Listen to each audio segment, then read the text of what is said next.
berbeda dengan tahun-tahun sebelumnya. Bagaimana kita harus memaknai merayakan Idul Adha di situasi pandemi ini? Bagaimana jika dibayarkan secara urunan, misalnya 1 ekor sapi dibeli oleh 7 orang, apakah itu memang lebih baik dibandingkan misalnya dengan hanya memberi 1 kambing atau 1, adakah amalan yang lebih diutamakan?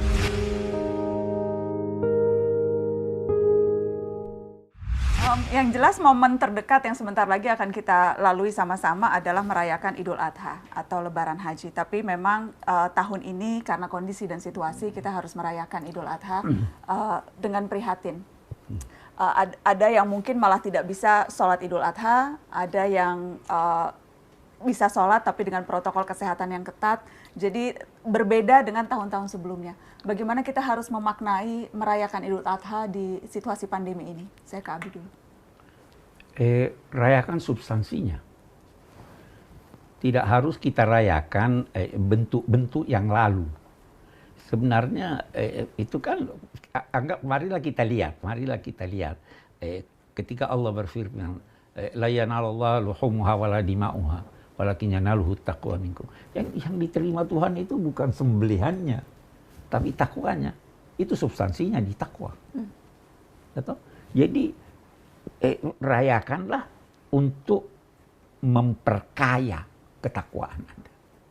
Fahami apa di balik upacara ini. Kesediaan berkorban.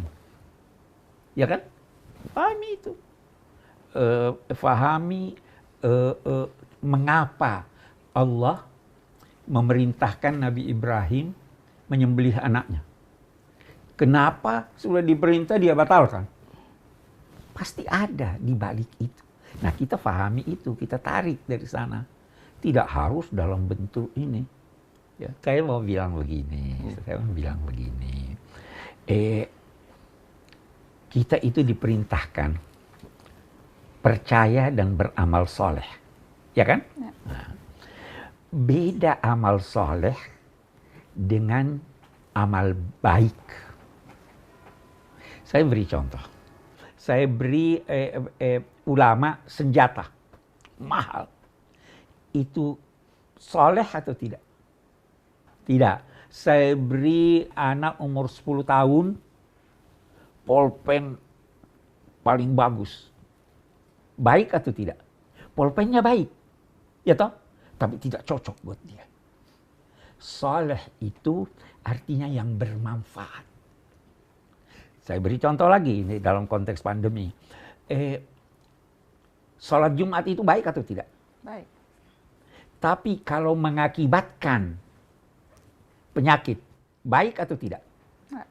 Tidak baik. Dia tidak soleh. Walaupun dia baik ininya tapi tidak soleh. Nah, itu yang harus kita pahami sebenarnya. Itu sebabnya kalau orang berkata pergi haji, waduh kita tidak bisa pergi haji. Ada ungkapan, kalau Anda tidak mampu berkunjung ke rumah kekasih, tidak mampu, undang kekasih ke rumah Anda. Ya kan? Bagaimana? Kan mau ke Baitullah nih. Tidak bisa ke sana. Kita undang Tuhan ke hati kita. Ingat dia, zikir dia. Itu amal soleh. Jadi amal soleh itu boleh jadi substansinya secara berdiri sendiri baik, tetapi tidak dinilai, tidak memenuhi nilai-nilai yang kita diminta amal soleh. Ya kan? Itu artinya soleh. Terpenuhi nilai-nilainya. Bagaimana Gus? Karena banyak juga kan calon jemaah haji yang sudah menabung bertahun-tahun, sudah betul-betul rindu ingin datang, kemudian tiba-tiba karena situasi, rencana berubah, sulit untuk mengikhlaskan, itu sulit buat atau rela tidak pergi padahal sudah dibayang-bayangkan dan sebagainya. Bagaimana mengobati kekecewaan mereka yang tidak bisa ke tanah suci tahun ini? Jadi begini ya, kalau setahu saya ya, kalau komunitas masyarakat yang dididik ulama atau dididik kiai, itu kekecewaannya juga tidak ekstrim-ekstrim amat ya. Karena sering diberitahu misalnya Jumatan tuh ya haji, ingat Allah dari subuh sampai tulu usamsi matahari terbit juga menyamai umroh, terus banyak pahala-pahala yang kata Nabi disebut di atas haji, lebih terhibur gitu. Jadi lagi-lagi ini pentingnya ngaji, lagi-lagi saya ulang lagi pentingnya ngaji.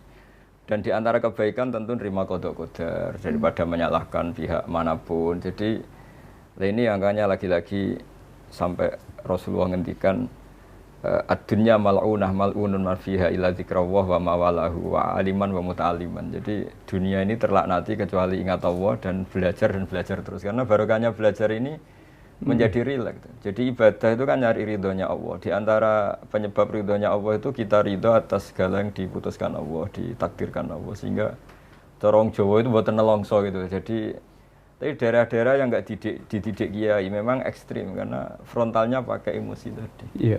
Melihat haji itu terus gagah karena diundang Pak Haji atau prestis karena ada acara-acara. Ini kan ribet, kalau ini kecewanya lebih ekstrim kalau motifnya seperti itu. Jadi ya sama lah, Idul Adha juga gitu. Saya sering menyarankan orang-orang yang dengan tanda kutip masih miskin, meskipun saya tidak tahu apa miskin betul apa enggak, ya mungkin merasa saja.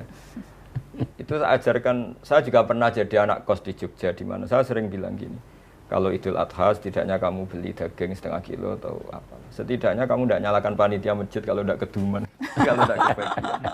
Dengan cara itu setidaknya kamu terlatih, ini yaumu farokhin wa sururin, kata Nabi yaumu uklin wa syurbin. Ya sudah, umumnya orang nikmati ya nikmati, supaya keluarga itu happy. Syukur-syukur dapat bagian, kalau enggak ya enggak. Sehingga Ibnu Abbas dulu kalau musim kurban juga beli daging kalau sekarang sekilo 2 kilo. Mungkin niatnya ya tadi, setidaknya enggak nyalahkan orang lain. Ini nyambung, ada santri PSQ bertanya, jadi kalau kondisi sekarang yang lebih diutamakan menunaikan kurban atau membantu tetangga yang misalnya terdampak COVID? Nah itu jawaban itu mudah sekali, dari awal kurban itu tidak wajib, tapi jangan niati pengganti kurban ya, karena kurban memang harus berbentuk hewan, ya niati bahwa prioritas tadi. Misalnya kalau saya kurban, tetangga saya nggak makan, tapi kalau saya kasih uang, makan ya sudah ya sedekahnya uang saja, tapi jangan diniati sebagai pengganti kurban. Iya, tidak mengganti. Nanti jadi panjang kan. Iya. Mungkin pahalanya bisa lebih banyak. Mungkin lebih banyak. Jadi pakai al-aham fal-aham ya prioritas saja. Iya, prioritas. Tapi memang ada pertanyaan-pertanyaan yang memang seperti itu. Apakah Abi sudah pernah jelaskan, Gus Baha juga tentunya sudah pernah jelaskan, tapi mungkin perlu diulang lagi. Berkorban itu ya berarti berkorban kambing, onta, domba, tidak bisa digantikan misalnya dengan beras dan sebagainya. Itu hukumnya kan sejelas seklir itu kan, Gus? Iya, jadi kalau dengan makna itu iya, dengan makna definisi udhiyah memang harus hewan. Jadi definisi udhiyah untuk dapat ridhonya Allah ya orang bisa dengan sedekah, dengan apa saja. Tapi kalau niatnya memang untuk berkurban, niatnya ya harus kurban. harus dengan hewan. Tidak bisa misalnya diganti beras atau diganti apa. Ini saya ada pertanyaan. Nanti lama-lama diganti pulsa loh kalau Tidak boleh diganti pulsa. Iya kan. Ini pertanyaan. Anak-anak sekarang, anak-anak miskin sekarang tuh kadang butuhnya enggak beras, enggak apa, butuh beli apa itu kuota ya. Nah, lama-lama nanti bilang ke orang kayanya, saya jangan dikasih beras, tapi kasih kuota. Enggak boleh ya teman-teman. Jadi itu kata Gus Baha, kalau niatnya kurban ya memang harus hewan. Tapi kalau untuk hewan tertentu lagi. Hewan tertentu ya. Iya, Bu? hewan tertentu. Jadi kambing, sapi, unta, domba. Hanya itu teman-teman. Jadi kalau niatnya kurban ya memang hanya itu. Ini ada pertanyaan yang memang spesifik seperti itu. Ini juga ada pertanyaan dari Triantoro 967. Assalamualaikum. Waalaikumsalam. Saya ingin bertanya, apakah orang yang belum akikah tidak boleh berkurban? Dan bagaimana jika orang tua kita sudah meninggal tapi belum akikah? Nah, itu dari awal kita mazhab Syafi'i, dari awal akikah itu tidak wajib. Tapi kalau bagi yang berpendapat akikah atau udhiyah wajib ya monggo, prioritas yang mana yang wajib, ya. Jadi itu kan pertanyaannya kan dari satu disiplin ilmu ya. Jadi Nabi pernah ngendikan yang seakan-akan udhiyah itu wajib. Jadi ada kalimat man wajada sa'atan li ayyudhiya falam yudhi fala yaqrubanna musallana. Ada yang fala yahdur musallana. Siapa yang mampu berkorban tapi tidak korban enggak usah dekat-dekat musala kami. Sehingga ada yang berpendapat udhiyah itu wajib. Nah menurut saya dalam konteks tertentu mungkin ya. Ketika dalam konteks rivalitas misalnya gini, ada pengaruh buruk yang ditimbulkan karena orang yang batil ini, yang maksiat ini mayor-mayoran terus. Yang ini keluarga orang soleh, komunitasnya tempe terus, tahu terus. Sehingga masyarakat ini merasa utang jasanya sama yang fasik, sama yang nggak bener ini. Maka menurut saya orang soleh di daerah ini, menurut saya kalau punya kemampuan itu wajib berkorban. Karena efeknya nanti supaya tadi, takutnya al-insan abdul ihsan tadi, supaya orang-orang ini berutang jasa juga sama orang soleh. Tapi secara disiplin fikih memang udhiyah itu sunat, akikah juga sunat. Sehingga nggak perlu ada pertanyaan tumpang tindih mana yang harus diprioritaskan gitu. Oke, ini satu lagi pertanyaan soal kurban. bagaimana untuk amalannya? Bagaimana jika dibayarkan secara urunan? Misalnya 1 ekor sapi dibeli oleh 7 orang. Apakah itu memang lebih baik dibandingkan misalnya dengan hanya memberi 1 kambing atau 1? Adakah amalan yang lebih diutamakan? Kalau di kitab-kitab fikih memang kambing lebih utama ketimbang sapi dalam banyak pendapat ulama. Alasannya lebih privat. Alasannya andai kan ada hewan yang lebih baik ketimbang kambing, mungkin Nabi Ismail diganti hewan itu. Nyatanya Allah mengganti dengan kambing. Terus ketika Nabi mengkorbankan keluarganya, doha Rasulullah bikabsaini amlahaini. Nabi ketika mengkorbankan untuk keluarganya dan yang satu untuk umatnya juga milih kambing. Sehingga banyak ulama yang berpendapat kambing. Tapi semenjak ada gaya-gayanan, itu begini Pak Kuras, di fenomena di daerah kami itu. Semenjak banyak orang PNS atau orang mapan atau orang kelas menengah, itu nganggap kambing itu problem karena darah tinggi ini. Jika kadang bagi daging kambing itu susah. Semenjak itu mulai ada tren urunan sapi. Jadi yang terus menjadi ragu itu. Nah, terus saya sering bilang, itu kelas menengah kan, seleranya orang di bawah itu yang penting daging. Tapi menurut pendapat saya kayaknya memang kalau sama-sama 7 1 sapi sama 1 personal kambing, saya lebih ikut pendapat yang mengatakan lebih baik kambing. Karena tadi laukana hunaka hayawanun yang lebih baik, andai kan di sana ada hewan yang lebih baik dibanding kambing, mungkin Nabi Ismail gantinya ada kambing. Dan nyatanya Allah milihnya kambing. Itu alasannya ulama itu. Sempat dengar Gus Baha bilang kalau sapi pakai bertujuh nanti dipakainya rame-rame selesai. Itu guyonannya itu gara-gara gini. Saya di Jogja itu, saya itu kan itu Pak Kores, karena dulu saya pernah mimpin musyawarah fikih. Pertanyaan itu nakal-nakal gini. Jadi misalnya ada si A gitu, bisanya urun sapi korban di masjid tahun ini. Istrinya bisanya tahun depan. Pertanyaannya Bapak, nanti istri saya bersama orang itu karena terus makanya terus aku ya kan karena kalau 7 orang kebetulan beda-beda pasangan, nah itu gimana nanti? Terus saya bilang, lah istri kamu cantik, gak cantik Bapak, nanti bareng yang ini. makanya kambing saja biar gak sama orang. Karena orang nakal tuh banyak Pak Gus di fikih. Saya punya pengalaman fikih nakal ya tadi Mbak Naswa. Pernah ditanya, Gus kalau sholat paling afdal gimana? Ya soft pertama. Ya kalau gitu masjidnya desainnya selatan utara biar semuanya di depan. Selama masih barat ke timur pasti ada soft 2, soft 3. Jadi karena mereka seloro ya saya balas seloro ini kan. Terus ditanya lagi, lah paling bagus yang mana? Ya soft yang sisi kanannya imam. Ya sudah, imamnya diletakkan pol selatan. Biar semuanya dari sisi kanan. Nah, apa ya? Guyonan-guyonan gitu tuh mengganggu kita ribet kan, makanya terus ya sudah kalau kamu mau korban bareng-bareng risikonya itu loh. Nah sehingga sebetulnya saya secara privat itu suka kalau masih mungkin suka 1 kambing. Tapi kalau secara syariat memang sapi cukup 7 orang. Tapi dulu itu setahu saya masih ahli dari keluarga gitu. Tapi nggak tahu sekarang kok.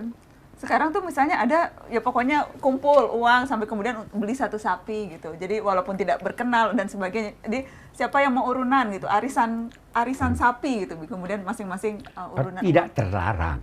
Ya, tidak terlarang. Silahkan. Ya. Tapi kalau itu, dan itu pun tidak wajib kambing kan. Tapi kalau ditanya yang mana baik dan harus kita jawab, maka kita bilang mengikuti Rasul kambing. Kambing, ya lu tanya yang baik. Ya. Walaupun darah mungkin tinggi. Ada pertimbangan harga juga. Ya kan? Iya. Ya tahu kambing lebih mahal kalau 1, tapi sapi kalau 7 bisa lebih murah. Mungkin itu pertimbangannya. Oke. Tapi yang pasti yang pertama itu tidak wajib ya, Bi? Iya, tidak wajib. Tidak wajib. Tapi kalaupun kita mau melakukan berarti ikuti mana yang memang tuntunan dari Nabi. Iya. Dari Nabi. Nabi tidak melarang. Tidak melarang. Tidak melarang. Oke. Mungkin penutup soal Idul Adha ini apa Abi mau sampaikan sesuatu? Gus Baha mau sampaikan sesuatu? Tidak, saya cukup. Nah, Abi sudah sering kan. Gus Baha nih banyak yang kangen sama. Ya pokoknya pesan saya sama semua umat Islam lah, semua hidup itu harus senang lah. Ketika Nabi kalau dalam bahasa pondok mensifati, menstatuskan hari Id yaumu farohin wa sururin wa aklin wa syurbin sampai diharamkan puasa. Karena Nabi inginnya orang senang semua di hari itu. Ketika Sayyidina Ali ditanya ibadah paling bagus hari Syawal atau Ramadan apa tausiatul iyal ya, kalau melonggar keluarga. Karena kul bi fadlillah bi rahmati fa bidzalika falyafrahu. setelah saya besar, ajaran bapak saya, Mbah Mun, guru saya itu, kelihatan beliau-beliau itu senang sekali. Ternyata setelah saya besar memang penting, senang untuk oleh hal-hal yang boleh itu penting. Iya. Supaya kita tidak tergantung senang harus nunggu dugem, nunggu ini itu. Jadi ya Mencari gitu. kesenangan di hal-hal sederhana sehari-hari itu penting ya Gus. Di hari Lebaran ngundang penyanyi Siti Aisyah. Karena memang hari gembira. Iya, gembira-gembira. Ya. Iya. Di hari Lebaran bagi-bagi uang buat anak-anak. Buat cucu-cucu. Salam tempel. Tapi Idul Adha biasanya nggak ada salam tempel ya. Habib? Kalau mau lebih gembira tidak terlarang. Oh tidak terlarang. Oh, ya. Iya kan? Langsung nagih semua nih. Biasanya cuma Idul Fitri ini Idul Jadi Adha. nanti dua ya uang dari masjid ya tadi. Dari Idul Habib Fitri dua. dan Idul Kalau Adha. Idul Fitri udah dapat semua. iya, nanti dua ya. Oh Idul Adha daging kambing aja Habib. Masing-masing dapat daging kambing. Alhamdulillah, alhamdulillah. Ya sudah. Alhamdulillah, terima kasih banyak. Makasih. Gus Bahat, terima kasih ya. Alhamdulillah, senang banget bisa silaturahmi, bisa Kalau ngobrol-ngobrol. saya berkali-kali datangi pacarannya Mbak Nana. Insya Allah. Itu yang dikenang oleh putri saya. Ah. Ketika Mbak Nana bilang, setahu saya ini GR ya saya sebagai putri. Mufassir terbaik itu abi saya. Terus kata putri saya, nanti putrinya Mbah Mun ya bilang gitu. Lama-lama nanti setelah bapak tua saya juga akan bilang gitu. Ini Mbak Najwa. Pas acara di sarang gitu. Ya kata saya, ya memang putri harus asofia sama orang tuanya kata saya. Alhamdulillah. Pas itu saya datang di beberapa acara saya datang. Alhamdulillah, alhamdulillah. Kapan-kapan nanti berarti kita kalau udah pandeminya udah surut kita gantian. Kita ke sana. Kita gantian Ya, ya, Gus. amin, ya, Mau ya, silaturahmi ke insyaallah. sana, Ya, ya. ketemu putri, ketemu keluarga dan Ya, bisa silaturahmi sama-sama. Ya, kita semua ke sana insya Allah ya. Ya, amin, Alhamdulillah. amin. Terima kasih teman-teman sudah menyaksikan Syihab dan Syihab. Terima kasih banyak pertanyaannya. Maaf tidak bisa semuanya tertampung, tapi mudah-mudahan bisa sebagian menjawab, terutama untuk tadi para pencari cinta yang galau. Mudah-mudahan bisa menjawab pertanyaan-pertanyaan teman-teman yang jomblo. Insya Allah ketemu lagi di Syihab dan Syihab berikutnya. Assalamualaikum warahmatullahi wabarakatuh. Waalaikumsalam warahmatullahi wabarakatuh.